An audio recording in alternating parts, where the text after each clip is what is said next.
Hi, guys. This is the story of my entitled mother-in-law, Susan, 59, female.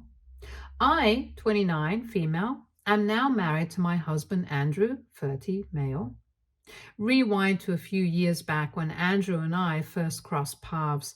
It was actually at the hospital where we both work. Yep. We're both in the healthcare biz. I'm a nurse and he's a pediatrician. Now, let me tell you, it wasn't all smooth sailing from the get-go. Andrew and I had to navigate through some choppy waters to make our relationship work. You see, dating a colleague isn't always a walk in the park.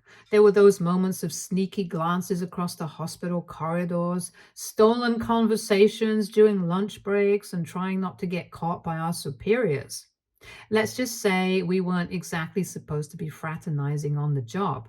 But hey, love finds a way, right? After 2 years of secretly dating, well, not so secret to our close friends, Andrew popped the question, and boy, was I over the moon.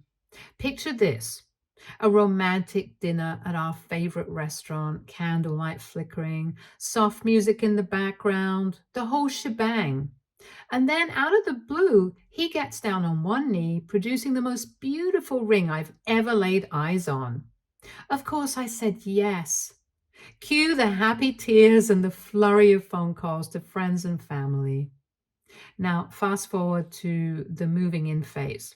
Let's just say it was a logistical puzzle trying to merge two separate lives into one cozy abode. There were boxes upon boxes of stuff to sort through, debates over whose IKEA furniture was superior, and the inevitable discovery of each other's quirky habits, like Andrew's insistence on organizing his socks by color. Yes, really. But despite the occasional bump in the road, we managed to create a home that was uniquely ours, a space filled with love, laughter, and the occasional friendly argument over whose turn it was to do the dishes. Now, let's talk about Susan. Where do I even begin? Susan is what you might call a classic helicopter parent. She's got a knack for hovering over every aspect of Andrew's life, making sure everything's just so. And let me tell you, her grip on him is tighter than a vice.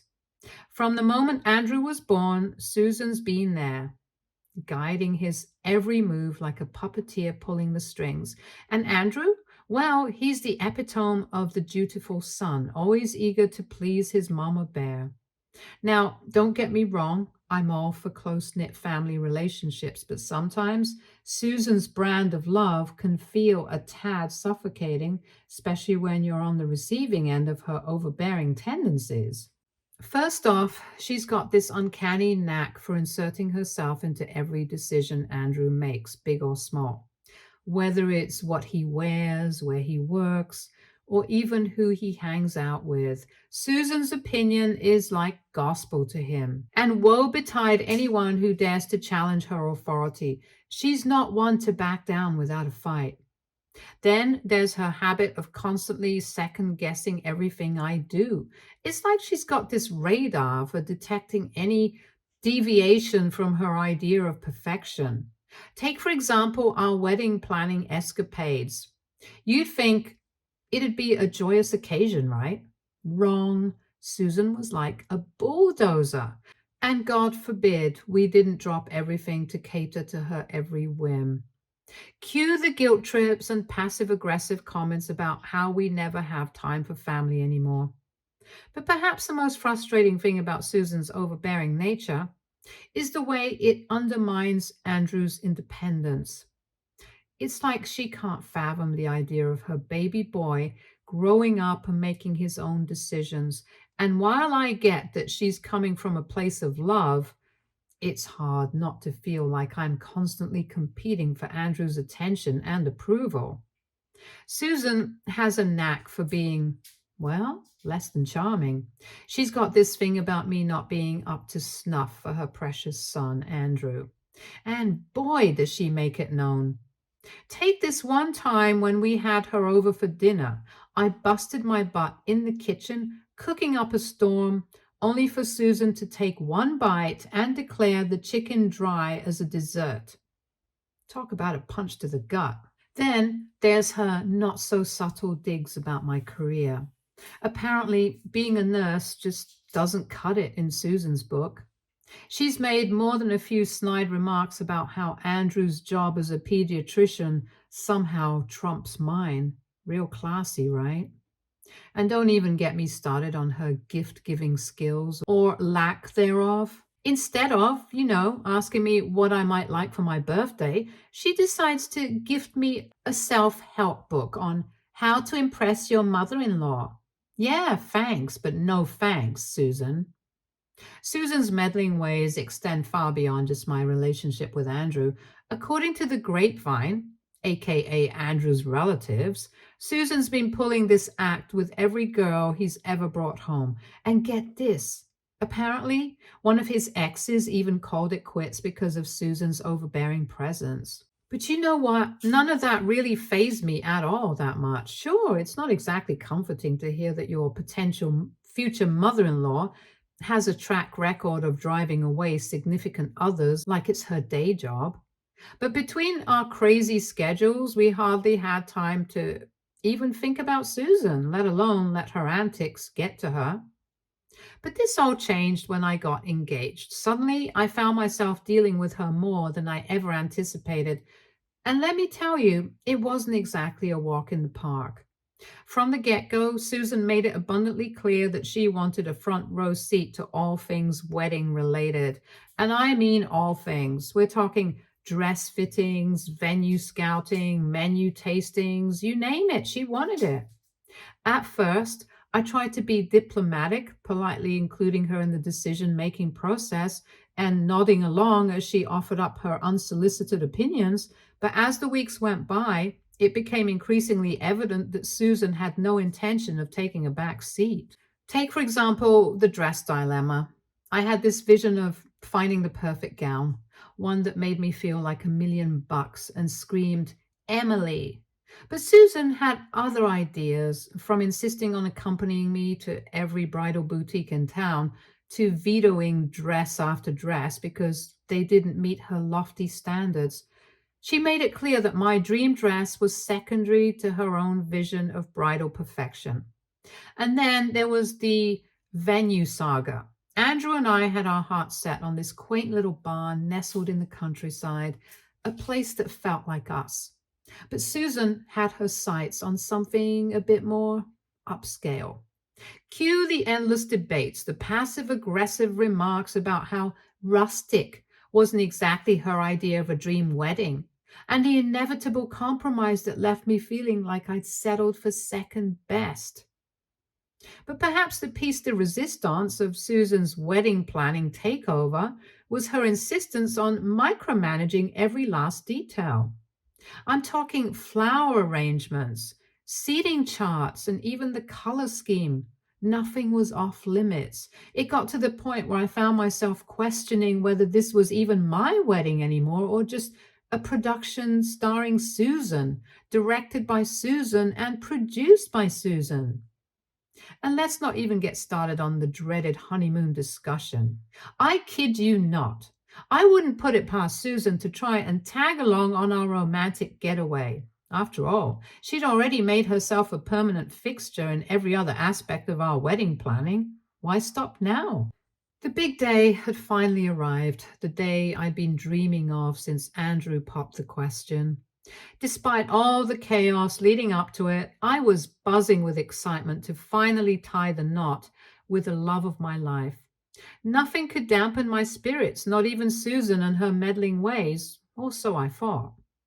But just when I thought we were in the clear, Susan swooped in with a bombshell that had me reeling. Picture this.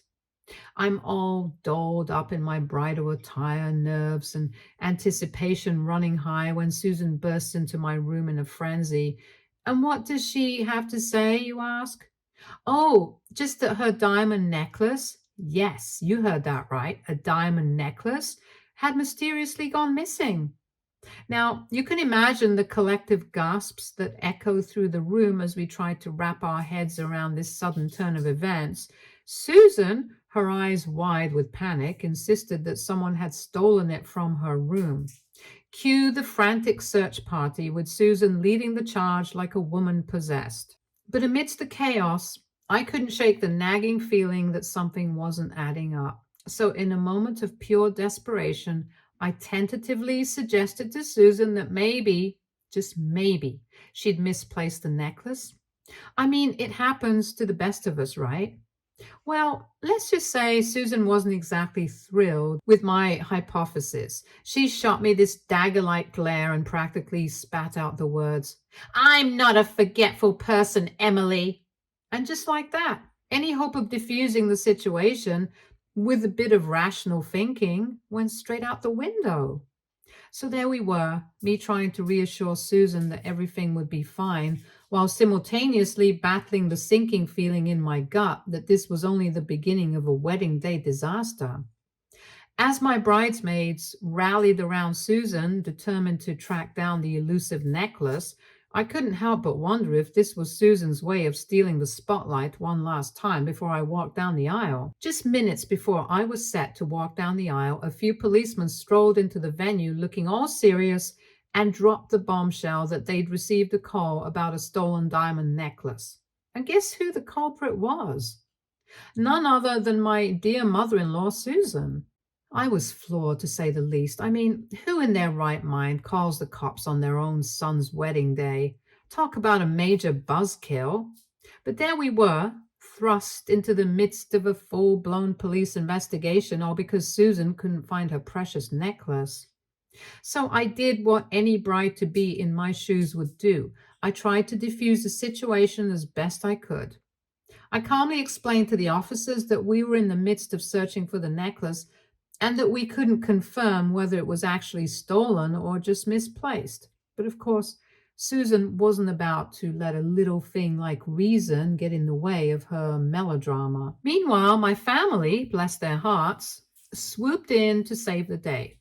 They chimed in, echoing my sentiments and reassuring the officers that it was all just a big misunderstanding. After all, what's a wedding without a little bit of chaos? Am I right? But despite their best efforts to smooth things over, the tension in the air was palpable. Guests were whispering and shooting suspicious glances in Susan's direction, and I couldn't help but feel like the weight of the world was bearing down on my shoulders. I mean, who needs pre-wedding jitters when you've got a full-blown police interrogation to contend with? As the minutes ticked by and the search for the missing diamond necklace continued, the tension in the air became almost palpable. Family members scoured every nook and cranny of the venue, their frantic whispers and hurried footsteps echoing off the walls. Meanwhile, my wedding ceremony, which was supposed to start on time, was now delayed by a whole hour. I couldn't help but feel a surge of frustration welling up inside me. Here we were, on what was supposed to be the happiest day of my life, and instead of walking down the aisle to marry the love of my life, I was stuck playing detective in a real-life whodunit. I mean, who steals a necklace on someone's wedding day, for crying out loud? Just as I was on the verge of throwing in the towel and conceding defeat, a ray of hope appeared in the form of my 8-year-old nephew. With a triumphant grin plastered on his face, he bounded over to me and announced that he'd found the missing necklace. My heart skipped a beat as I eagerly asked him where he'd found it. And then he dropped the bombshell. He'd seen my mother-in-law, Susan, slip the necklace into her purse. My mind reeled with disbelief. Could it be true? Had Susan really stooped so low as to steal her own necklace on my wedding day? Before I could wrap my head around the gravity of the situation, my brother and mother entered the room, followed closely by Susan herself. With a sinking feeling in the pit of my stomach, I mustered up the courage to confront her. "Did you find the necklace?" I asked, my voice trembling with a mixture of anger and disbelief. To my shock, Susan shook her head, her expression a mask of innocence. "No," she replied, her tone betraying none of the guilt I expected to hear. My mind raced as I tried to make sense of the conflicting accounts. Was my nephew mistaken? Had he perhaps seen someone else slip the necklace into their purse?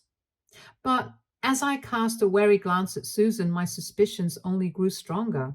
After all, she was the one who'd been making a fuss about the missing necklace from the very beginning, and now, with her denial ringing in my ears, I couldn't shake the feeling that something wasn't quite right. The tension in the room was so thick, you could practically cut it with a knife. All eyes were on Andrew as he strode purposefully over to his mom, determination etched into every line of his face. And then, in a move that shocked us all, he reached out and snatched the purse from her grasp. With a swift motion, Andrew extracted the missing diamond necklace and held it up for all to see. "Don't worry, folks," he announced, his voice ringing out clear and firm. "We found the necklace." But Andrew wasn't done yet. Oh no, far from it.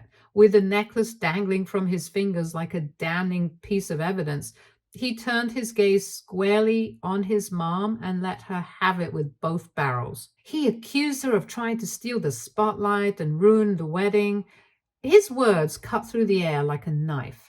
Susan, for her part, looked like a deer caught in headlights. She stammered and protested, insisting that she had no idea how the necklace had ended up in her purse and pleading her innocence. But Andrew wasn't buying it, and neither were the rest of us. In a bold move that left us all speechless, Andrew declared that he was done with her shenanigans for the day.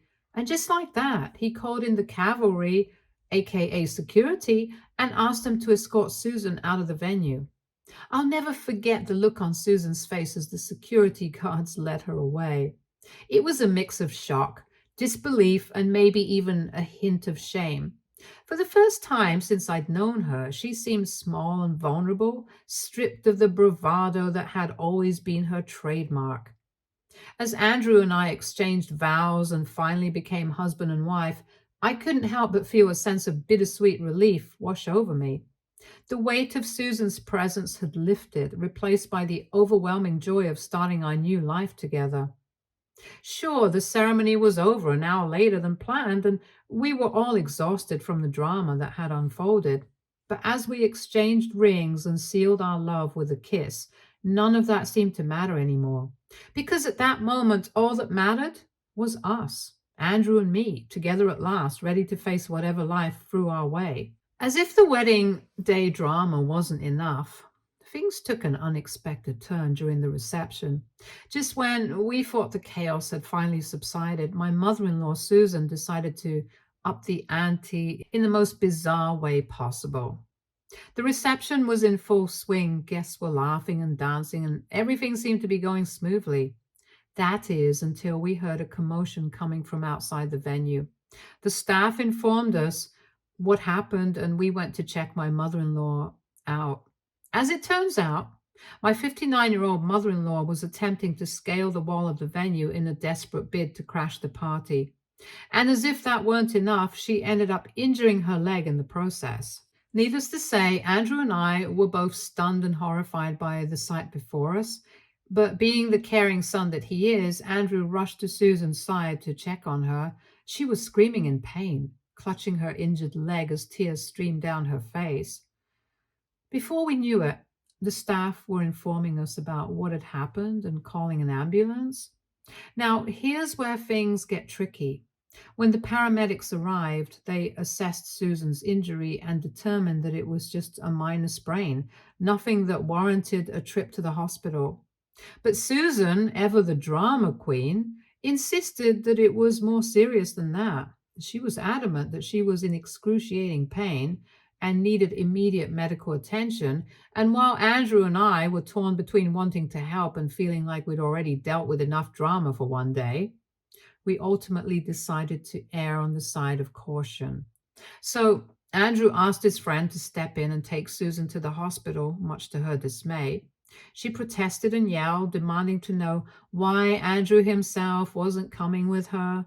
But Andrew stood firm, explaining that we needed to get back to the reception and that she'd be in good hands with his friend. And so Andrew and I returned to the festivities.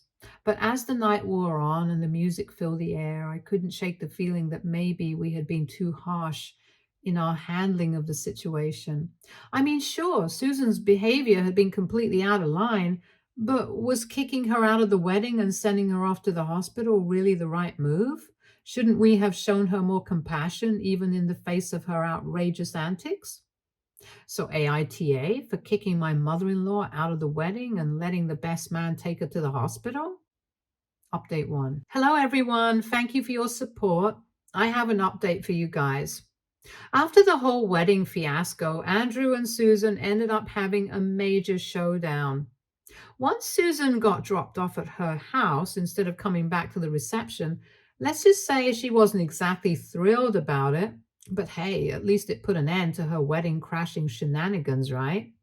So fast forward to the next day, and Andrew and I rolled back to our apartment thinking the drama was finally behind us. But guess who was waiting for us outside? You got it, Susan. And let me tell you, she didn't look too pleased to see us. Before we could even open our mouths to say hello, Andrew cut right to the chase. Not now, Mom, he said, his voice tired and worn out. I'm really tired. But instead of backing off like any normal person would, Susan decided to push back. Oh, so now he didn't have time for his mother, she retorted, her tone dripping with passive aggressiveness. And just like that, we were thrust into yet another round of Susan's never-ending drama. We finally managed to wrangle ourselves inside the apartment, hoping for a moment's peace. But of course, Susan had other plans. She started yammering on, not even bothering to take a breath. I tried to give her the hint that now was not the time for a heart-to-heart, but she was having none of it. And just when I thought things couldn't possibly get any worse, Andrew reached his breaking point. He exploded, letting loose all the pent-up frustration and anger that had been simmering beneath the surface. If you love me so much, Mom, then why did you try to ruin my wedding? He shouted, his voice echoing off the walls of our tiny apartment. And then he hit her with a real gut punch. You knew damn well that Emily bent over backwards to make you happy. But it was never enough for you, he said, his words cutting like a knife. And just like that, the truth came spilling out, raw and unfiltered. Susan's refusal to own up to her actions only added fuel to the fire. She kept spouting excuses, claiming she had no idea how the necklace ended up in her purse or that maybe she simply forgot. And to top it all off, she started shedding tears as if that would somehow erase everything that had happened. But Andrew wasn't buying any of it. He looked her straight in the eye and told her he was beyond disappointed in her behavior. He made it clear that it was going to take some serious time and effort for him to move past his betrayal. Finally, Andrew reached his breaking point, and with a heavy heart, he asked Susan to leave. At first, she dug in her heels, refusing to budge, but when she realized that neither Andrew nor I were about to back down, she reluctantly left, shooting us one last glare, before storming off and saying that we were going to regret this later. Update 2. So it's been a hot minute since my last update, and let me tell you, things have been eerily quiet on the Susan front. After Andrew and I gave her the boot, I was fully expecting her to blow up our phones or show up unannounced at our doorstep. But to my surprise, there wasn't a peep from her. Talk about a plot twist, am I right? We were starting to get a little worried, to be honest. I mean, love her or hate her, Susan was never one to shy away from drama. So when she suddenly went radio silent, it definitely raised a few eyebrows. But just when we thought the storm had finally blown over, guess who decided to make a grand entrance? Yup, you guessed it, Susan. And let me tell you, she had news, big news. Apparently, after everything that went down, she'd had an epiphany or something. She strolls into our house like she owns the place and drops the bombshell that she's moving to a living assisted facility. Now, I don't know about you, but I was completely floored by this revelation. I mean, here's the same woman who tried to scale a wall to crash our wedding, and now she's talking about moving to an assisted living facility? Talk about a 180-degree turn. Andrew, bless his heart, tries to talk some sense into her. He's all like, "What are you doing, Mom? You don't have to do this. We'll figure something out." But Susan, being Susan, insists that this is what's best for her. She goes on about how she'll have company and won't be all alone, yada, yada, yada. And just like that, she drops a bombshell that she's already leased out her house and she'll be moving out this weekend. I don't know about you, but I was reeling from the news. It felt like the ground had been pulled out from under us. Andrew, being the stand up guy that he is, offers to drive her himself. But of course, Susan's got to go and play the guilt card, saying she doesn't want to be a burden or whatever. Classic Susan move, am I right? After she left, Andrew and I sat down and had a heart to heart. He admitted that he didn't quite buy Susan's whole story. So, being the detective that I am, I reached out to a friend of Susan's who happened to be a realtor. And wouldn't you know it, she confirmed that Susan was indeed serious about this whole move.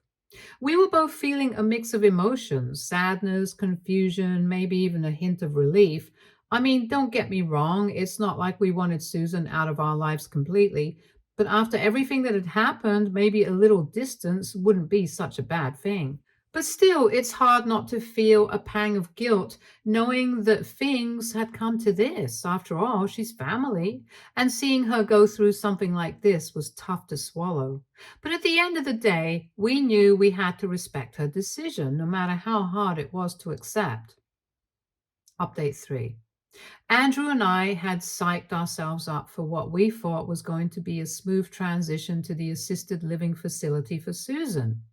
I mean, we were ready to make the best of a less than ideal situation and maybe even squeeze in a little quality family time along the way. But let me tell you, things did not go according to plan, not even close. As we piled into the car, Andrew and I were trying to keep the mood light and breezy. We cracked jokes, sang along to the radio, anything to distract ourselves from the awkwardness of the situation. But Susan, bless her heart, was as quiet as a mouse. When we finally pulled up to the facility, I could feel the tension in the air thickening by the second. We exchanged nervous glances as we stepped through the doors, bracing ourselves for whatever lay ahead. But nothing, not even our wildest imaginations, could have prepared us for what happened next. You see, when we approached the reception desk to check Susan in, we were met with blank stares and confused expressions. It turns out there was no booking in Susan's name. Zip, zilch, nada. Susan, of course, was adamant that she'd made the booking herself and that the guy on the phone had confirmed everything. But as it turned out, there had been a major miscommunication. The guy had only confirmed a visit, not a booking. Andrew, bless his soul, tried to keep his cool as he grilled Susan about how she could possibly have made such a colossal blunder. But Susan, being Susan, started to unravel right before our eyes. Tears welled up in her eyes as she admitted that she didn't know what to do next. She'd already gone and rented out her apartment thinking everything was all set, and now here she was, faced with the harsh reality that things weren't going according to plan. I glanced at Andrew and I could see the gears turning in his head. Without a word, I knew exactly what he was thinking, and when he turned to me and gave me that look, I nodded in silent agreement. And then, in a move that caught us all off guard, Andrew extended an olive branch to Susan. He told her that she could stay with us until we figured out a solution. So, yes, we brought her back home, and I don't know how long she's going to stay with us. I just hope that there is less drama than what I am expecting at the moment. Update 4. Hi guys, this is my last update, so buckle down. Living with Susan was, well, let's just say it was everything you'd expect and then some. Andrew and I were just starting out as newlyweds, and the whole thing we needed was Susan cramping our style. I mean, we had a honeymoon to look forward to in just 2 short weeks.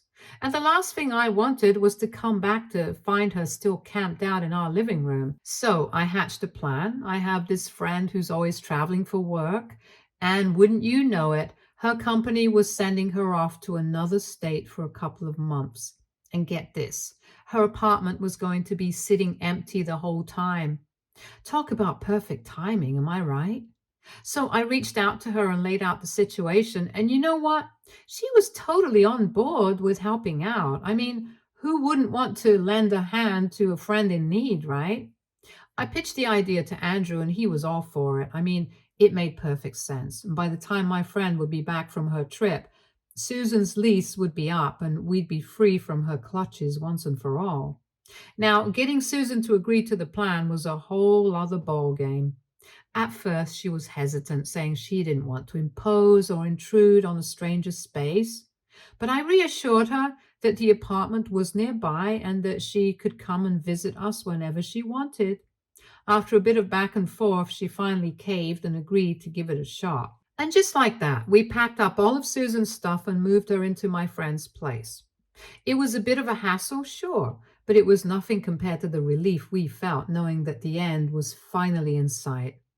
So for now, at least, the Susan saga has come to a close, and let me tell you, it feels like a weight has been lifted off our shoulders.